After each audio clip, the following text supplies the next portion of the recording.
Eyes up front, off your cell phones and stuff. All right, thanks. Except I'm officially trying to get the name reworded to aircraft design and accident investigation. Because it's kind of what we really have done all along. And there isn't really a whole lot going on with accident investigation at ASU. We can talk about human factors. We can talk about that all day. But in this class, we're going to talk about the machines, when the machines fail, or maybe something in the system that keeps them up and safe fails. But here we are not dealing with human error elements. There's certain things we can do to try to design that out, but that's not our job here. So, all right, so yeah, that's the usual stuff. We'll talk about all that stuff. So,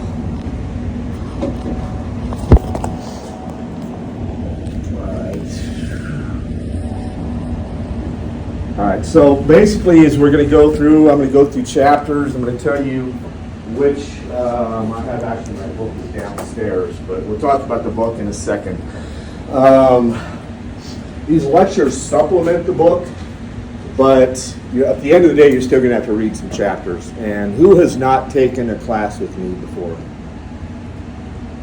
Oh, you poor fool, run. It's like all my other classes. It's going to be multiple guests, 3 tests, 25 questions each. Basically low stress, but I can tell which students think they're going to be smart and just Google their way out of the test. I guarantee you a 70%-ish if you try to Google the answers. So, because I'm just tricky that way. Otherwise, it's most students, this is at least the average grade in this class is A. Because there's a lot of ways. Okay, make sure you put away your computer, all right? Okay, we got 2 air traffic control.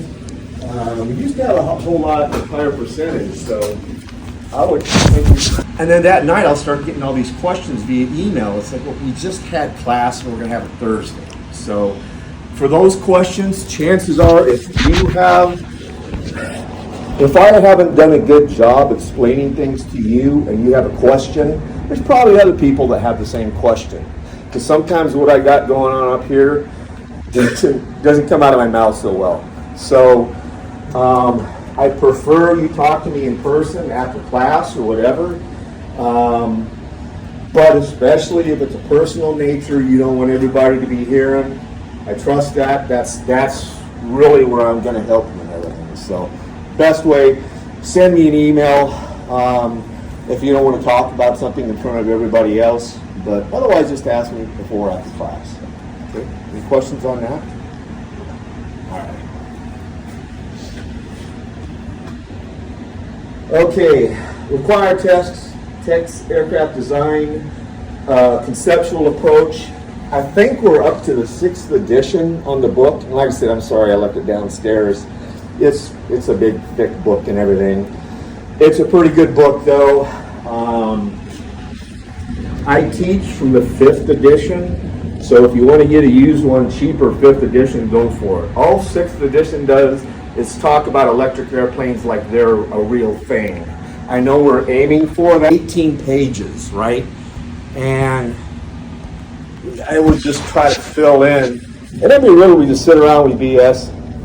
We take a test and we have to turn in this huge, ridiculous paper. So y'all should be grateful that I went to Embry-Riddle, because what you're going to be doing is essence a accident report, and you're going to be telling us, and you're going to be making this presentation in class, you're going to be telling us what failed to cause that accident. Like I say, if it's a people, human beings flying an aircraft, a perfectly good aircraft into a perfectly solid mountain, that's not what this class is about.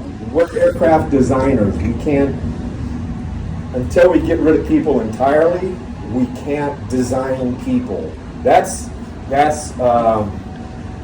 aviation safety and human factors. That should be covered in that one. So I'm really going to go into this in more depth. It will be due, basically, I think, when's fall break over? Like the 15th, I think. Yeah, that's basically what I do. Is like midnight before we have to come back to school. That's when your paper is due. So we'll be talking about this a lot more through the class. Now, when you do the research paper, I even want to redo that, or the aircraft accident report. You're going to have to do a PowerPoint presentation. It has to be no less than 5 minutes. I put approximately there, but I want timing and everything. So why do is whatever, but now you're pretty much your own advocate. So, and so I want you to be able to write effectively, and I will say for the most part, most of the students are writing effectively, okay? You okay? Yeah, I'm good. You sure? Yeah, I'm just taking notes. Okay, all right. Pictures and stuff. So writing effectively is good. Most students don't have a problem with that. What students are having a lot of the same material. I'm not going to get crazy, but when it's like 78%, and it'll show me how much is cut and paste and everything. I haven't really had a whole lot of problem with that. In the past, I mean, I've had a student cut and paste out of Wikipedia, and he didn't even remove the hyperlinks. I mean, it's still in the Wikipedia format. I gotta admit, though, I said, Greg Files, he used to be Secret Service and stuff, so he can get kind of hardcore. So I took this student in the conference room, and it's like, no, this isn't a thing, a back and forth thing. I'm telling you what you need to do. Basically, straighten up, fly right, we got our eyes on you. The thing is, though, the guy later on at the end of the semester, he went from a D- to a high B. I wish I could have given him an A. Greg said he did better and everything. Basically, he wrote me back later on saying, thanks for giving a shit, which is kind of nice. So we'll beat that to death. No, don't cut and paste out of Wikipedia. All right. I'm going to wait on the student intros because you are going to be working in 2 teams in the lab. Now, normally the lab,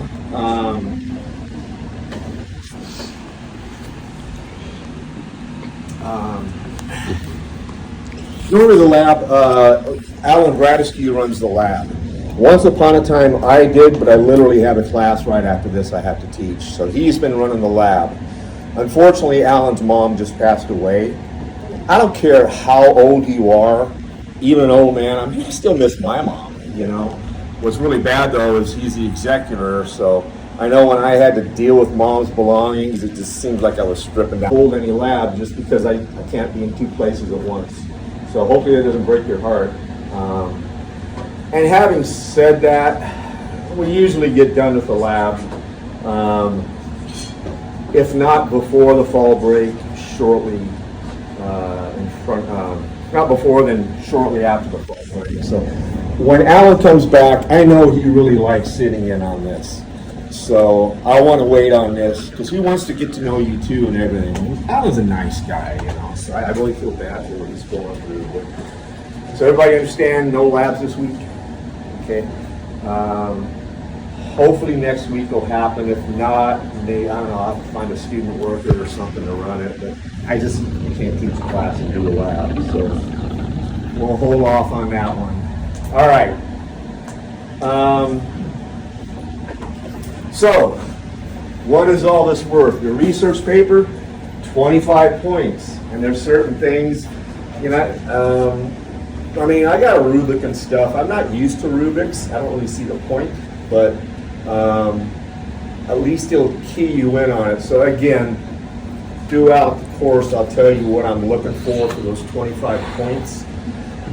Presentation, 15 points. Yeah, if you stand up here and you're do it a minute and you don't even talk. Airplane crashed and everybody died and that was really bad. Well, that's not good enough. So most people, though, give 15 points because I know how awkward this is. This is what I had to do to get this job, 8-9 years ago.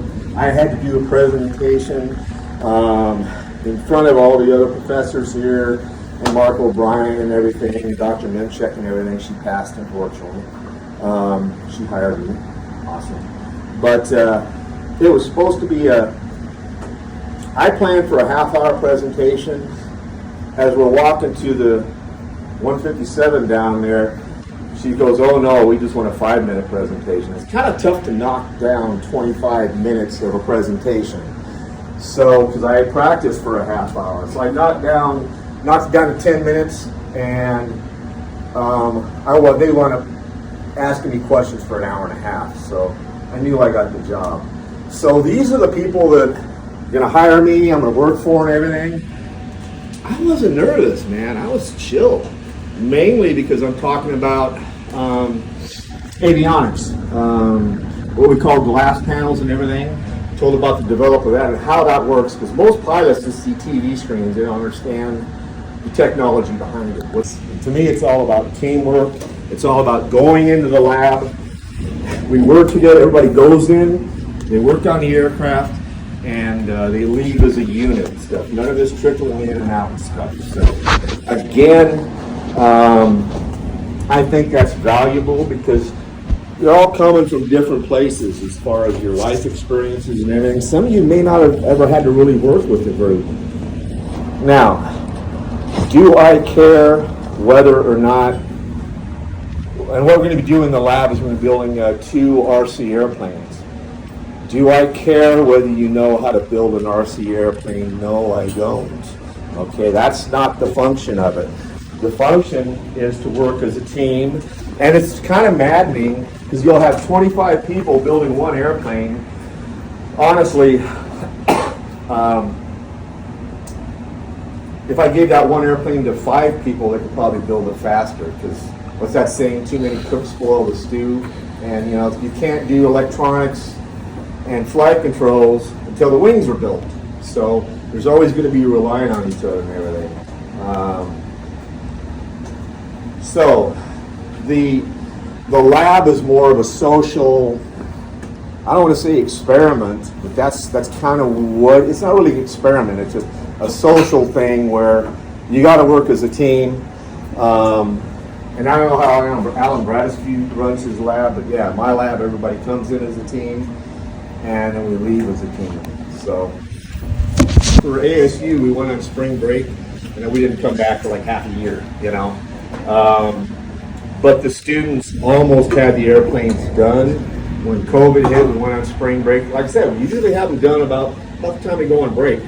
I didn't have the heart to just throw them away, so I'm here at the house, and you'll see graphics, and it's kind of one of the things that's kind of fun.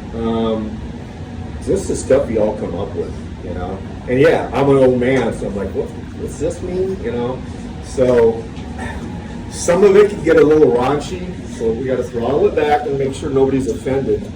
But anyways, you can see on here, and the graphics cutter is downstairs. I'll teach you all how to use it. And I just find that the ideas just keep rolling, and sometimes it gets silly. But then again, you're working as a team, you're having fun as a team. So this was at the start of COVID. Yes, we're supposed to be wearing masks and all this stuff, but me and a few students said, well, the heck with this, we're going to go out and play. And you also see my little itty bitty puppy that I just found out earlier on the day does not have cancer. So yeah, she's my airport dog.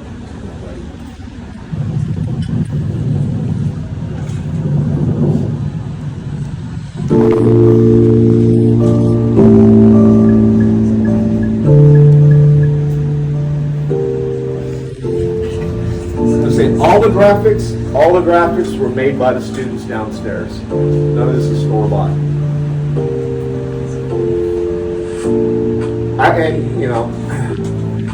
Some of it's suggestive, but it's on that line where it's like you have to have a dirty mind to think dirty things. So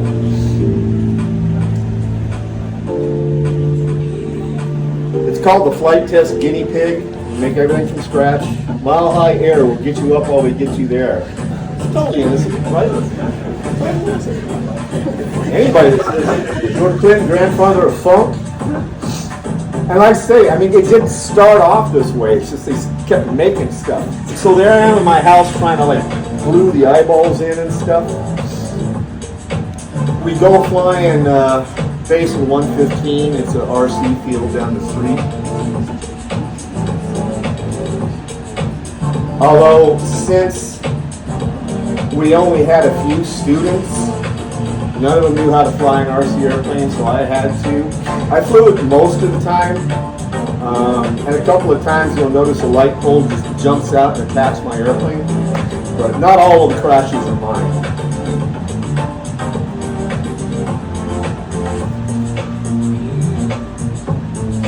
Meanwhile, we had some students with pullback engines.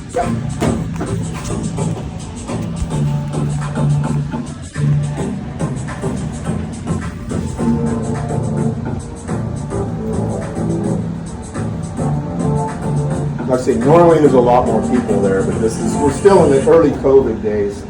Did you see it move? Did you see it? Did you see it move? It moves. It must have been the wind or something.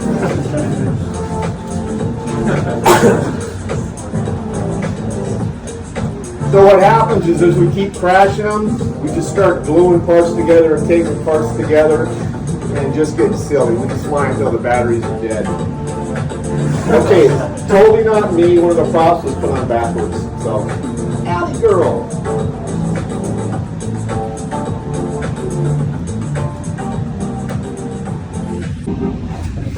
Yeah, so I think we had to get rid of Mr. Clinton. He was done. Fast as funk. Again, nothing naughty about that at all.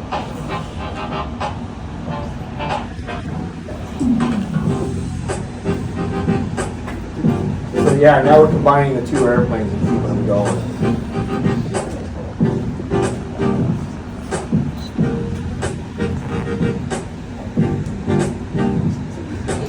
So the little airplane was supposed to have been launched from the back. That was the plan, and then COVID hit, and we couldn't get that far, so I just drug it behind the airplane.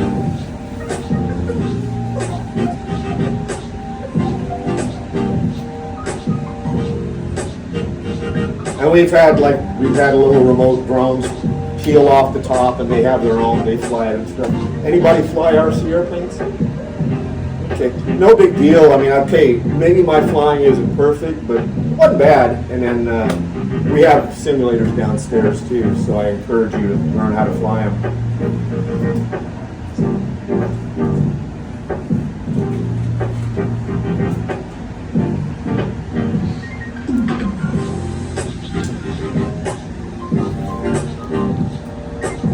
Another thing that's kind of funny, there again, social experiment is at first everybody's like, oh, we want to keep it nice. But then you just keep taping it together and people just don't care. They just want to crash it. They're like, hey, can we crash them into each other? I said, if you can actually do that, more power to you. But it's harder than it looks. If you're not trying to crash them,